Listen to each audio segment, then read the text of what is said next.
ஓடாத படத்துக்கு அந்த அளவுக்கு ஒரு வெற்றியே ஓடாத படத்துக்கு வெற்றி கொண்டாட்டம் பண்ணிக்காங்க நேற்று.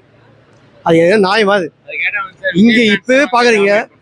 அதெல்லாம் இல்லை, விஜய் ரசிகர்கள்லாம் பண்றது ஒரு பக்கம் இருந்தாலும் சார், படம் நல்லா இருந்தா பார்ப்பாங்க, நல்லா இல்லை. ரெண்டாவது அதை ஏன் ஏத்துக்க முடியலன்னா, இந்த அரசியல்வாதிங்க வந்து இப்ப எங்க அதை வந்து ஃபாலோ பண்றாங்க.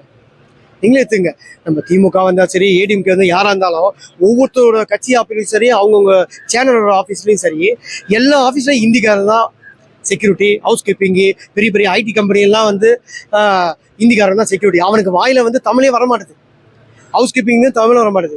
ஏன் இது வந்து வேற எந்த மொழிக்காரங்க இங்கே இருந்தாலும் தமிழ் வந்து கற்றுக்கினாதான் வேலை அப்படின்னு சொல்லலாம்ல. இந்த படத்தில் என்ன சொல்றாங்க பராசக்தியில், ஹிந்தி கற்றுக்கினாதான் ஒரு வேலைன்றான் தமிழனை. அப்போ அப்படின்னு முயற்சி பண்ணி கூட கற்றுக்கல. ஏன்னா வந்து அவன் சரமாக வந்து ஹிந்தி எங்களை மாதிரியே பேசி ஆகணுன்றாங்க. ஸோ வந்து இது வந்து முதல்ல எல்லா அரசியல் கட்சிக்காரங்க வந்து தமிழை கற்றுக்கணும்னு சொல்லணும். அதவே சொல்லலை, எப்படி இந்த படத்தை ஏற்றுப்பாங்க ஜனங்க? கண்டென்ட்டாக வந்து அவுட்டு.